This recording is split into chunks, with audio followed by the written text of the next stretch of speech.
세상에는 참 많은 일들이 일어나고 있지요. 그 중에 억울한 일을 당하는 사람들, 원통하다고 말하는 사람들의 이야기는 가슴을 아프게 합니다. 왜냐하면 공의롭지 못하고 정의롭지 못한 일들을 마주하게 되니까요. 잘못한 사람이라면 벌을 받아야 하겠고, 잘한 사람이라면 마땅히 상을 받는 게 당연하지요. 그런데 그것이 뒤바뀌고 거꾸로 일어난다면 여러분, 그 사회를, 그 공동체를 정의롭다, 공의롭다 할 수 없을 겁니다. 그만큼 그 사회에는 정의를, 공의를 외치는 목소리가 많겠지요. 여러분, 그러면 생각해 보십시오. 정의와 공의는 정의를 외칠 때 이루어질까요? 정의라고 하는 것을 내세울 때 정의가 이루어질까요? 저의 질문에는 그리하지 못한다는 아마 전제가 있음을 여러분들이 아실 겁니다. 여러분, 정의를 외치면 그 정의가 어떻게 될까요? 죄를 지적하는 일이 되겠지요. 정의니까. 그런데 그 죄를 지적할 때 다른 사람을 향한 정죄가 나타나는데, 또 다른 사람 또한 나를 향하여서도 정죄하지 않겠습니까? 사람이라면 누구나 다 죄가 있습니다. 예수님께서 죄 없는 자가 먼저 돌로 치라 할 때 누구라도 다 할 것 없이 그 손에서 돌을 놓아야만 했지 않아요. 정의를 가지고 사람을 대할 때 그것은 다른 사람은 물론이고 자기 자신까지도 정죄하게 되는 결과를 낳아요. 여러분, 우리가 그토록 원하는 의라는 것은요, 사람에게서 발견될 수 있을까요? 의인은 없나니 하나도 없다고 하신 말씀을 보면 사람에게서는 의를 발견할 수가 없다는 걸 가르쳐 주시는 거죠. 그러면 이 시대가 정의가 필요한데 어떻게 정의를 이루어야 하겠습니까? 라고 더 답답해지지 않겠습니까? 여러분은 어떻게 정의를 이루어야 할까요? 성경은 정의를 이루는 법을 말씀하십니다. 그것이 은혜라고요. 은혜만이 우리가 그토록 원하는 정의와 공의를 이룬다라고 성경은 가르쳐 주시는 거죠. 그러면 모든 사람이 다 의가 없이 죄 가운데 있기 때문에 그 사람마다 다 정의와 공의, 의를 이룰 수 있어야 될 텐데, 은혜가 필요하다고 하시니 하나님, 모든 사람에게 은혜가 있어야겠네요. 맞습니까? 그래야 의라는 것이 이루어지잖아요. 맞습니다. 모든 사람에게 하나님의 은혜가 임해야 할 줄 믿습니다. 여러분, 히브리서를 보면 믿음의 사람들이 나타나고 그 믿음의 사람들에 의해서 믿음의 역사, 하나님의 나라가 이루어지는 걸 보게 됩니다. 그 히브리서의 마지막 장 마지막 절에 어떤 말씀이 기록된 줄 아십니까? 히브리서 13장 25절인데요. 함께 읽어보겠습니다. 은혜가 너희 모든 사람에게 있을지어다. 여러분, 믿음의 역사를, 믿음의 나라를, 하나님의 나라, 그 의가 이루어지는 나라를 기록하고 있는 히브리서가 마지막에 각 사람마다, 모든 사람, 한 사람도 예외됨이 없이 은혜가 있어야겠다고 마무리를 짓습니다. 하나님의 은혜가 있어야 된다는 거예요. 그래야 하나님의 나라가, 의가 이루어지는 나라가 되겠다는 거지요. 그러면 왜 은혜일까요? 왜 은혜가 있어야 정의와 공의가 이루어지는 걸까? 이제 우리가 생각을 해봐야 합니다. 고린도후서 6장 2절, 오늘 이 본문의 말씀을 보면 내가 은혜 베풀 때에 너에게 듣고 구원의 날에 너를 도왔다 하였었으니, 이때의 내가 또는 너는 이러한 대상들이 나오죠. 내가라는 이 의미는 주님이십니다. 너라고 하는 사람들은 우리를 포함한 사람들이죠. 그런데 너라고 표현되는 이 대상들은 도움을 필요로 하고 있어요. 왜냐하면 주님이 도와주셨다고 말하잖아요. 그런데 언제 주님이 도와주시는가? 은혜 베풀 때에, 주께서 은혜를 베풀어 주시는 그때에 비로소 너에게서 들을 수 있게 된다는 거예요. 이때의 너는 의인이 하나도 없는 상태, 모든 사람이 죄를 가지고 있는 상태에 있는 너예요. 바로 너희 된 우리가, 그 죄인 된 우리가 도와주세요라고 외칠 때 그 죄인의 음성을 언제 들어주시느냐? 은혜 베풀 때라고 하죠. 다시 한번 보십시오. 내가 은혜 베풀 때에 너에게 듣고라고 하죠. 각 사람에게 베풀어 주시는 은혜가 있을 때 죄인임에도 불구하고 죄인의 음성을 들으신다는 거예요. 여러분, 하나님이 어떤 분이십니까? 거룩한 분이세요. 죄인은 가까이 가지 못합니다. 그래서 에덴 동산도 두루 도는 불칼로 천사들이 지키지요. 나아갈 길이 없어요. 지성소에 들어가기 위해서는 휘장을 지나가야 되고, 그나마 지성소를 들어가기 위해서는 성소도 통과해야 되는데 누구나 들어갈 수 있습니까? 아니요. 자기 자신을 거룩하게 구별한 제사장들만 들어갈 수 있는 장소였어요. 하나님 앞에 누가 설 수 있느냐? 깨끗한 자가 설 수 있는데 죄를 가지고서는 설 수 없다는 거지요. 막혀 있어요. 닫혀져 있어요. 들어갈 수 없어요. 그런데 그 죄인이 어떻게 도와달라고 외칠 때 주님께서 들으실 수 있겠냐고요. 은혜 베풀 때라고 합니다. 여러분, 그러니 은혜라는 게 어떤 걸까요?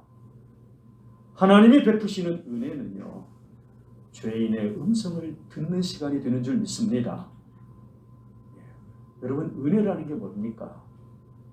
내가 생각할 수 없는 것, 그것이 주어졌을 때 은혜다라고 말해요. 내가 어떻게 이건 상상조차 할 수 없었는데 바로 그때 은혜라고 말해요.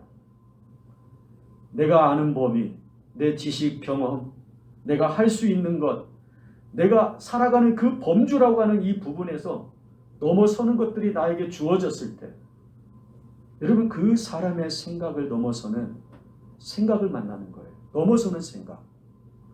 하나님의 생각을 마주하게 되면 바로 그 시간이 은혜의 시간인 줄 믿습니다.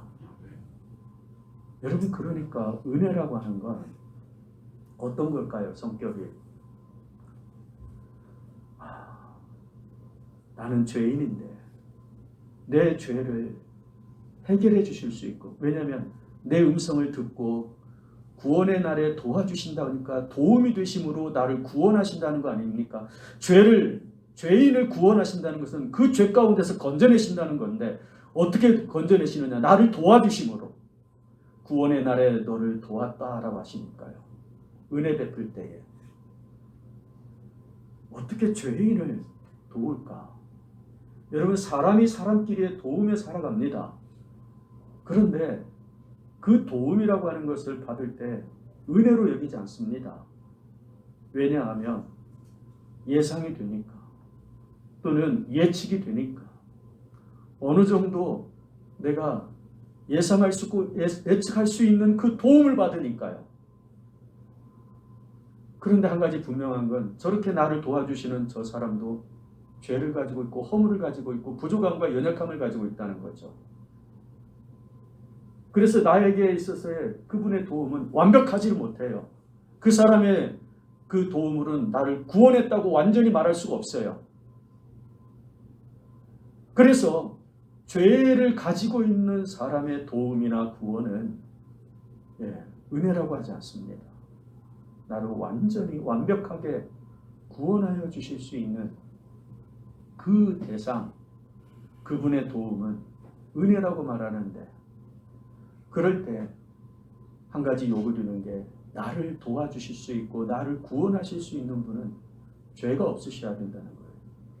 그래야 내 있는 모든 죄를 그분이 다 해결해 주실 수 있다는 거죠. 그래서 히브리서를 보면요, 이 도움, 내 음성을, 죄인의 음성을 듣고 죄인을 구원하겠다고 하는 도움에 대해서 표현하기를 히브리서 4장 16절이요, 긍휼이라고 말합니다. 함께 읽어봅니다. 우리는 긍휼하심을 받고 때를 따라 돕는 은혜를 얻기 위하여 은혜의 보좌 앞에 담대히 나아갈 것입니다. 여기 보면 긍휼함을 받았다. 우리를 불쌍히 여겨주신다는 거예요. 죄 가운데서 허덕이는 것을, 연약한 상태에 빠져있는 것을 하나님이 먼저 보시고 아시며 불쌍히 여겨주시는 거죠. 그리고 그러한 우리가 나를 도와달라고 외치기도 전에 그분께서 먼저 우리를 긍휼히 여기시고 찾아오시고 도와주시는 거예요. 그 긍휼을 받고 나니까 어때요? 이게 은혜인 줄 아는 거예요. 이제 저분이 나를 도와주시면 은혜일 텐데, 여러분, 이것은 은혜입니까? 전혀 생각지도 못한 것을 받을 때요, 은혜라고 하는 거예요. 내가 상상조차 할 수 없는, 내 생각의 범주를 벗어나는 것이기 때문에 생각하지 못하는 게 맞아요. 그런데 그것을 나에게 가지고 찾아오시는 그분의 그 은혜를 긍휼이라고 표현해요. 하나님께서 나를 먼저 보시고 내 필요를 아시고 나를 찾아오시고 만나주시는 것, 나를 만져주시는 것, 그로 인해서요, 이제 아는 거예요. 이게 은혜구나. 은혜를 알고 나니까 어떻게 해요? 이제는 은혜 베푸시는 그분을 향하여서 소망을 가지고 나아가려고 하는 거예요. 저와 여러분의 모습인 줄 믿습니다. 여러분, 여기 말씀이 우리가 긍휼하심을 받고 때를 따라 돕는 은혜를 얻기 위하여 은혜의 보좌 앞에 담대히 나아갈 것이니라. 은혜를 받은 자가 은혜의 보좌 앞에 이제 나아가려고 하는 거예요. 우리의 신앙생활인 줄 믿습니다. 여러분, 우리가 이 시간에 예배 드린다는 건 이미 은혜를 아는 자라는 거죠. 그 은혜를 입은 자라는 거죠. 그 은혜를 알기 때문에 예배드리면서 하나님의 도우심을 구하게 되는 줄 믿습니다. 하나님의 구원하심을 바랄 수 있게 되는 거예요. 나의 때를 따라 돕는 그 은혜를 이제는 아는 자로서 구하는 거지요. 그때의 은혜는요, 죄 없으신 예수님의 나의 이 죄와 허물, 나의 이 연약함과 부족함을 대신 담당해 주시는 그 사랑을 이제 구하는 거예요. 그게 은혜라는 거죠. 또 내가 해결할 수 없는 부분을 하나님이 해결해 달라고 하는 거죠. 히브리서 4장 14절 15절 같이 읽어보시겠습니다. 우리에게 큰 대제사장이 계시니 승천하신 이 곧 하나님의 아들 예수시라. 우리가 믿는 도리를 굳게 잡을지어다. 우리에게 있는 대제사장은 우리의 연약함을 동정하지 못하실 리가 아니요 모든 일에 우리와 똑같이 시험을 받으신 이로되 죄는 없으시니라. 예수님을 설명하는데 우리를 도와주실 수 있고 동정해 주실 수 있고 구원해 주실 수 있다라고 하시죠. 그런데 그렇게 예수님을 소개하면 되는데 굳이 죄는 없으시다라고 왜 말할까요? 하나님이신데요. 그냥 하나님이십니다라고 말씀하면 될 텐데 왜 특별히 죄가 없으시다는 표현을 하실까요? 예수님을 자랑하게 하기 위한 표현일까요? 여러분, 예수님께는 그게 자랑이 아닙니다. 이미 예수님은 죄가 없으신 거예요. 여러분, 죄가 있는 상태에서 나 이제 죄가 깨끗해졌어. 그러면 자랑할 수 있겠죠. 그죠? 내가 없는데 있게 됐어. 그 있게 된 것을 자랑할 수는 있어요. 그런데 이미 예수님은 죄가 없으신 분이세요. 그러므로 예수님 자신을 자랑하기 위해서 표현하신 게 아니고, 죄가 없으시다는 말은 누구를 위한 표현일까요? 죄 있는 자를 위한 표현인 줄 믿습니다. 은혜가 필요한 사람들에게 정말 필요한 조건이 바로 이 죄가 없다는 거예요. 은혜가 필요한 사람에게 가장 필요한 조건, 은혜를 베푸시는 분의 그 상태는 죄가 없으시다는 거다. 바로 그것이 죄 많은 우리들의 죄를 대신 담당하실 수 있는 죄 없으심이라는 거예요. 죄인을 구원할 수 없다. 죄인이 죄인을 도울 수 없다는 표현이 그런 거예요. 그러므로 죄 없으신 분의 은혜, 저와 여러분을 향한 예수님의 은혜인 줄 믿습니다. 여러분, 사울왕이 다윗을 얼마나 집요하게 쫓아다닙니까? 그런 그가 도망하는 중에 얼마나 많은 위기들을 만나요. 그 중에 한 번이 다윗이 엔게디 굴에 피하였을 때입니다. 여러분, 엔게디 굴이라고 하는 것은 어디에 있냐면 사해바다 바로 옆에 있어요. 이 사해바다는 해발 마이너스 400m예요.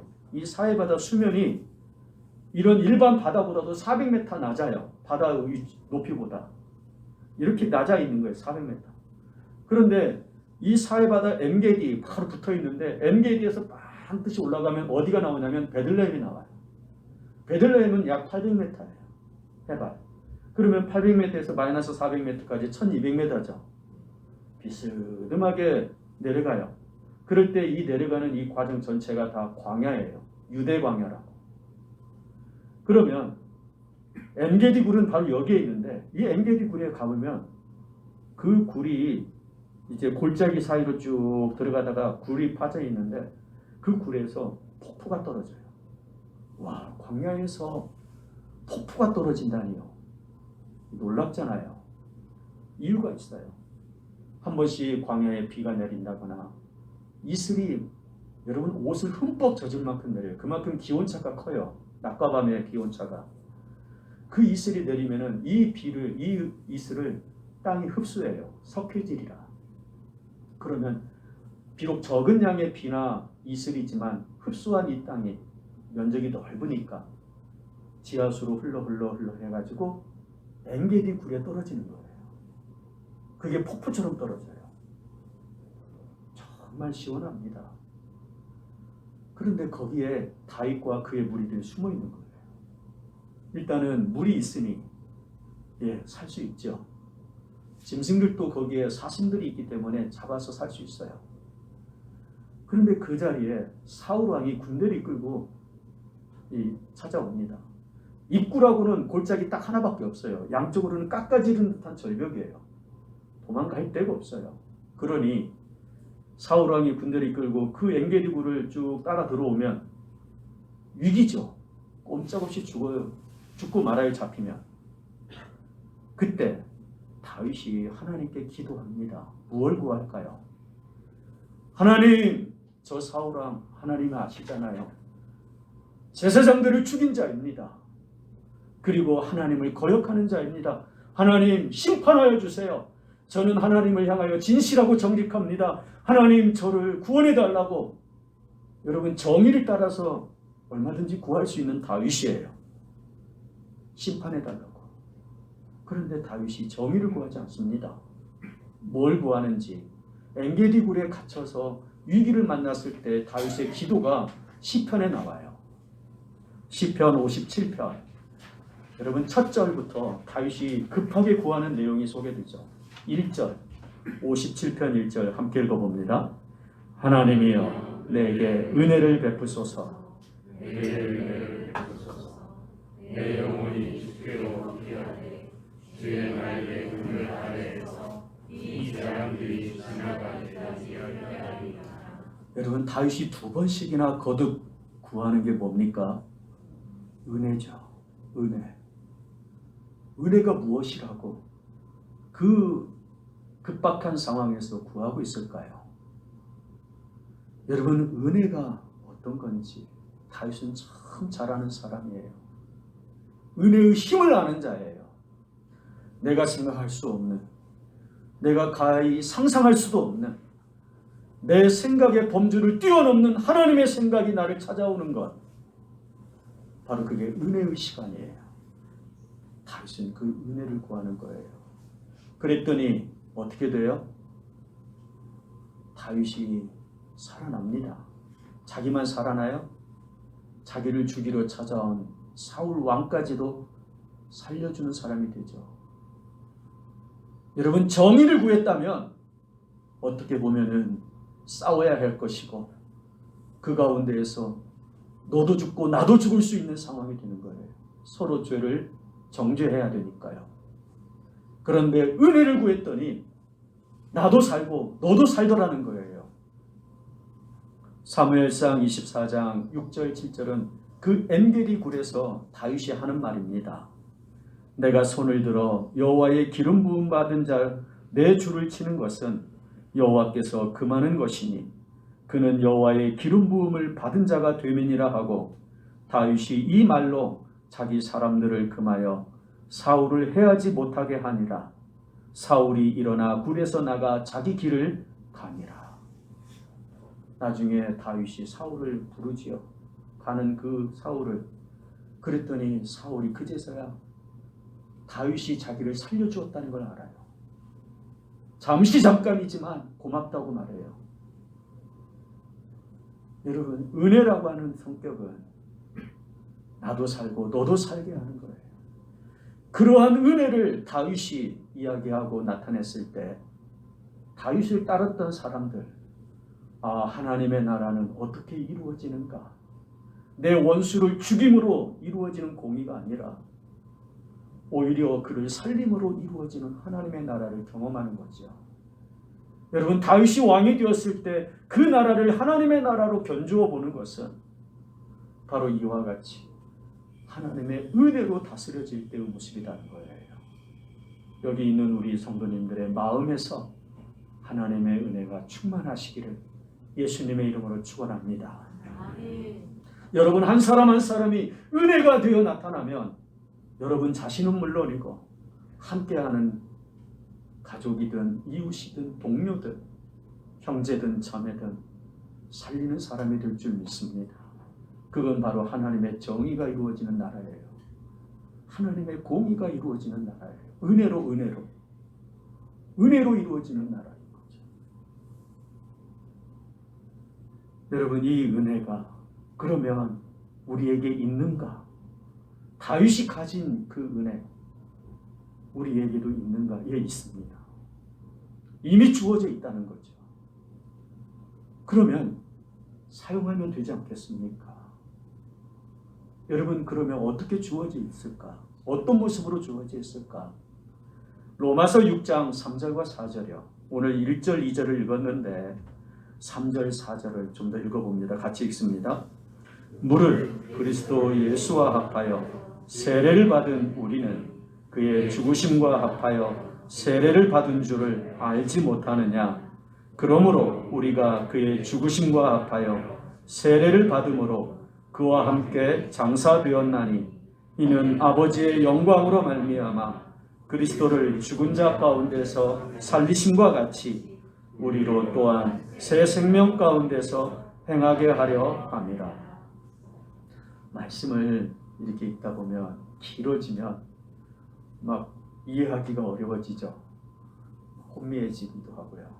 여러분, 이 말씀은 매우 간단한 진리입니다. 즉, 예수님 죽으실 때 나도 죽었고 예수님 다시 살아나실 때 나도 살아났습니다라는 뜻이에요. 예수님과 함께 합하여 세례를 받았다는 뜻이에요. 그 의미는 이제 예수님이 나와 하나 되어 있다는 뜻이거든요. 예수님이 내 안에 계시고 내가 예수님 안에 거하는 이 모습을 예수님과 함께 세례를 받았다라는 뜻이고, 그러므로 예수님 죽으실 때 나도 죽었다고 말할 수 있고 예수님 다시 살아나셨을 때 나도 살았습니다 이렇게 말하게 한다는 거예요. 그러니까 하나님의 은혜는 예수 그리스도의 죽으심과 부활에 참여하는 자, 예수님이 함께 하시는 자에게 임해진다는 거예요.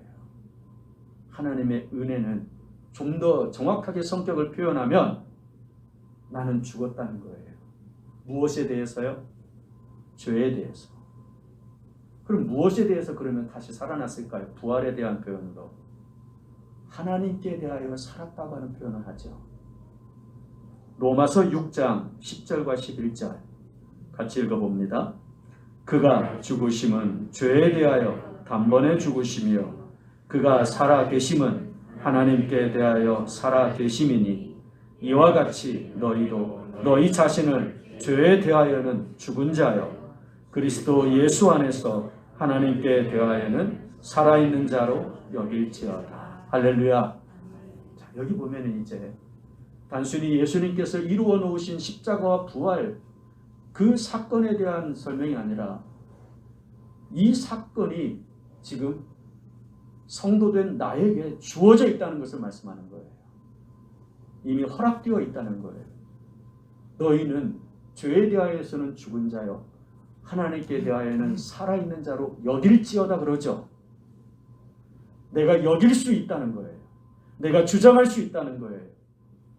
이미 내게 와 있는 예수님을 통해서 이루어진 이 은혜로운 역사. 왜 이게 은혜로울까요? 죄에 대해서 죽었다고 하는 것이 왜 은혜로울까요?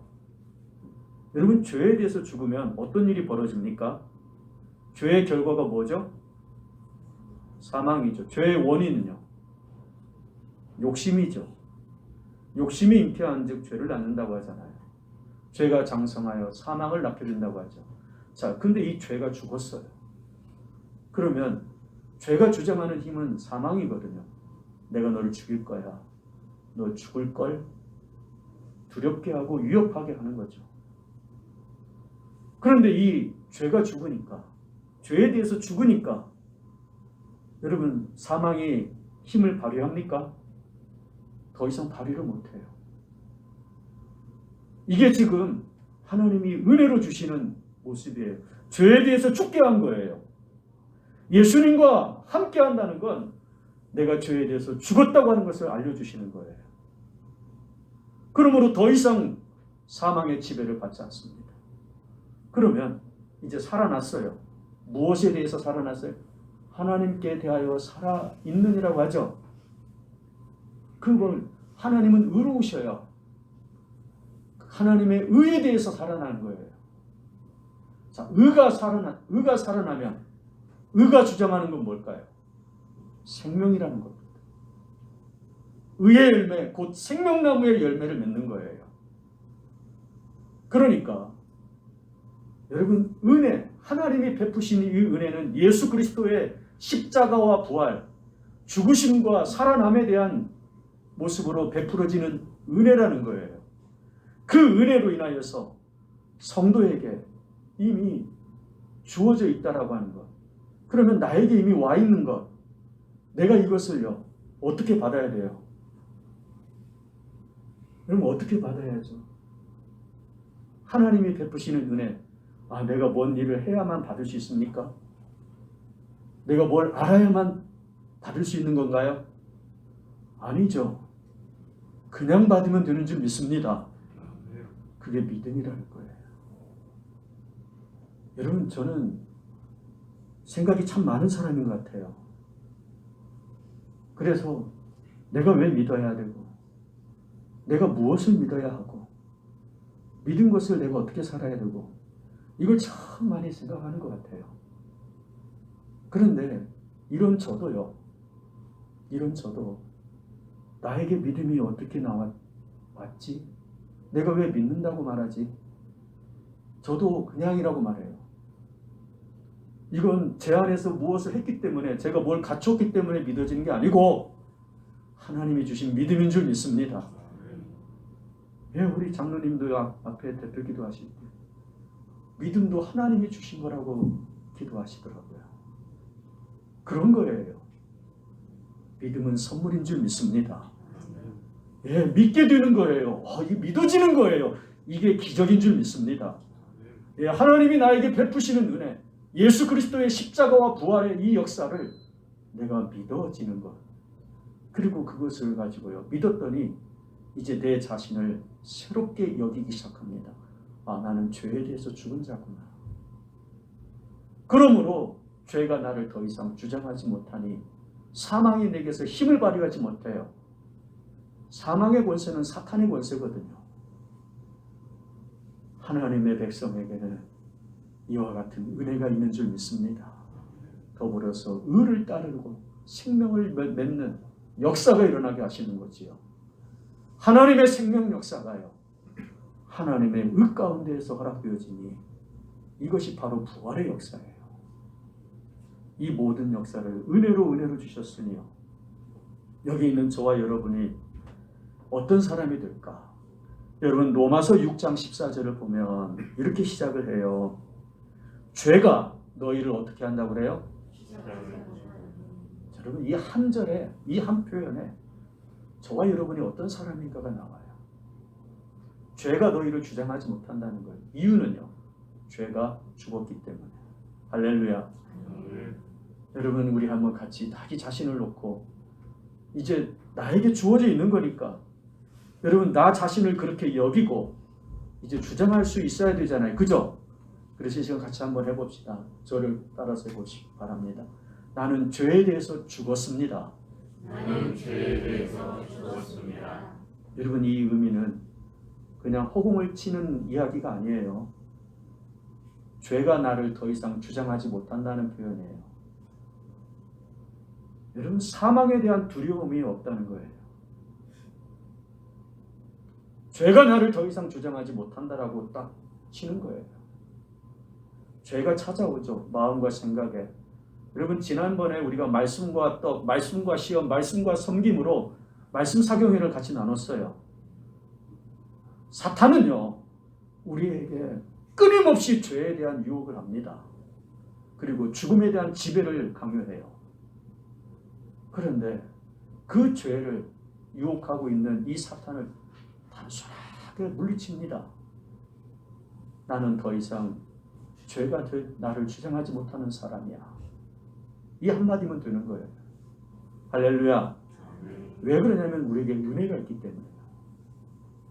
내가 뭘 어떻게 해서가 아닙니다. 내 안에 계시는 예수님께서 이 죄를 지시고 나 대신 죽으셨다는 거죠. 바로 이게 죄에 대해서 죽은 거예요.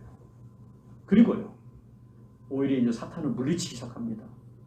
예수님께서 사탄아 물러가라 그러시잖아요. 우리도 똑같이 할 수 있어요. 사탄아 물러가라. 어떻게 해요? 하나님께 대하여 나는 산 자다라는 거예요. 같이 고백해 볼까요? 나는 하나님께 대하여 살아있는 자입니다. 하나님께 대하여 살아있는 자입니다. 여러분의 생활 속에서요. 주장해야 할 말입니다. 여러분 하나님께 대하여 살아있는 자는요. 하나님과 함께 일하는 자인 줄 믿습니다. 여러분 오늘 본문 고린도 후서 6장 1절 2절 보십시오. 오늘 본문으로 삼았던 이 말씀을 이제 같이 읽어봅니다. 오늘 설교는 이 두 절의 말씀에 다 담겨 있어요. 함께 읽어봅니다. 우리가 하나님과 함께 일하는 자로서 너희를 권하노니 하나님의 은혜를 헛되이 받지 말라. 이르시되 내가 은혜 베풀 때에 너에게 듣고 구원의 날에 너를 도왔다 하셨으니 보라 지금은 은혜 받을 만한 때요 보라 지금은 구원의 날이로다. 할렐루야. 하나님과 함께 일하는 자는 하나님의 은혜를 따라 일하는 자라는 거예요. 그러므로 그는 은혜를 헛되이 받지 말아야 합니다. 다르게 받으라는 거예요. 이 은혜로 살라는 거예요. 그래야 하나님과 함께 일한다는 거예요. 하나님과 함께 일하면요. 나를 살릴 뿐 아니라 내 소중한 이들도 함께 살려가는 줄 믿습니다. 여러분의 가정이 될 수 있고 여러분의 삶의 모든 곳에서의 모습이 될 수 있어요. 여러분 우리 오산성물교회 성도된 하나님의 사람들마다 이 시대에 하나님의 정의와 공의를 이루기를 예수님의 이름으로 축원합니다. 그 방법은 오직 은혜입니다. 이 시간에 같이 기도하실까요? 하나님, 제가 하나님과 함께 일하기 원합니다. 하나님이 베푸신 이 은혜, 너무나도 나는 모른 척했고, 아니 가지고 있는데도 알지 못하는 자로 살았습니다. 이제는 알게 되었고, 이제는 나 자신을 여기게 되니 주장하게 하소서. 내 가정에서, 일터에서 하나님의 영광을 드러낼 수 있는, 하나님과 함께 일하는 자가 될 수 있도록 같이 기도하시겠습니다. 아버지 하나님, 영광을 받으시옵소서. 이 시간 주의 영광이 하나님의 사람들에게 임하시는 줄 믿습니다.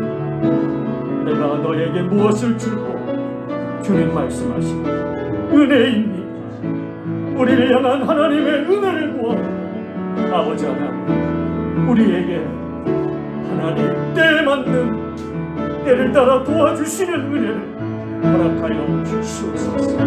이 시간 은혜의 보좌 앞으로 나오는 하나님의 백성들, 우리 주 예수 그리스도의 그 보혈을 따라 은혜의 보좌 앞으로 나아가오니, 기도하고 간구하며 부르짖으며 찾고 두드리는 하나님의 백성들에게 허락하시고 은혜를 베풀어 주시사 그 은혜를 따라 주장하게 하시옵소서.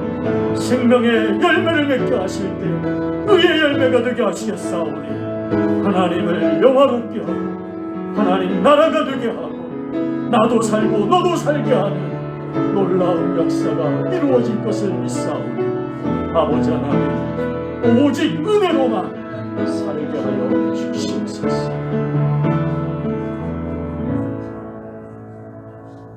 아버지 하나님, 사랑하는 이들 부르시고 세워 오늘 이 시간 예배자가 되게 하시나이다. 말씀을 주시니 이 말씀이 오늘 예배드리는 자녀들에게 영의 양식인 줄 믿습니다. 이 양식을 받은 자들 먹고 마셨사오니 저들의 살이 되고 피가 되게 하시고 저들의 삶이 되게 하시어 입의 말과 손의 행사로 나타내고 증거하게 하여 주옵소서. 오직 하나님의 은혜로 가정을 세워가고 삶의 자리들을 아름답게 경영할 줄 아는 우리 오산성교회 온 성도되게 하옵소서. 예수님의 이름으로 기도하옵나이다.